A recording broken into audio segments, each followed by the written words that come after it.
برگمان هرش نیویورک و نیوجرسی او 29 کس تیدا بریندار بون کفت برگلک پولیسی جبری بیت دست سر کرن.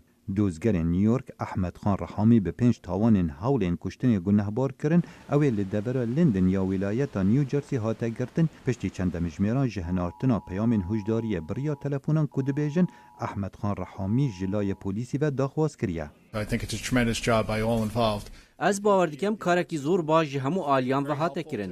پیام سیستم هشداری زور آلی کار بو پلیس و اف بی آی و اوه نشانه بر پرسیارتیا هفبش. دگل هبونا ترسکا مزن جکردارین دیین تند و تیش لیکولر دبیجن چه نیشان بو هبونا شانکا تیروریست حتی نها خویانا کد. لی دزگهن اولهیه لباجر نیویورک ریپی ارککی گران دبن که تقین نیویورک هفده من دگل کمبونا گشتیا نتوین یک گرتی که 195 ریبرین جهانی لی آماده نه. هفدم دگل بویر نیویورک ولاتیه که امریکیه به اصل سومالی دهرشکا به چقوان لمولکا ولایتا منیسوتا 9 کس بریندار کرن و او خوشی به گلکا پولیسی هاتا کشتن. سروک امریکا باراک اوباما گفت چه پیوندی دنابرا بویر نیویورک و منیسوتا نبون.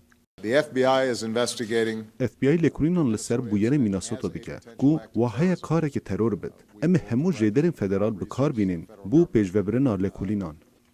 میدیا خوجی هرشکر سومالی 22 سالی به ظاهر عدن نافکر کو بودم 15 سالان لامریکا دجی شر دجی تروریسم بجارکا گرینگ بو هل بجارتنین سروکاتیا امریکا بر بجار دموکرات بو سروکاتیا امریکا هیلاری کلینتون دبیجت از بریارن زحمت درباره شر دجی تروری ددم. از بر بجار ابتلی ما بریار زحمت دم لسر نهلانا تروره و من نخشکا برفره هیا بو نهلانا گفان و جناف برنا داعش لهر جهکی. لعالی خوب بر بجار کماری گازنده جه سیستم کجبری آولاتی کرن. اف هرش و چند هرشندی جبر لوازیا سیستم کجبریه کنه کارید به درستی پاشماوین وان کسان دیاری بکد اوندین امریکا.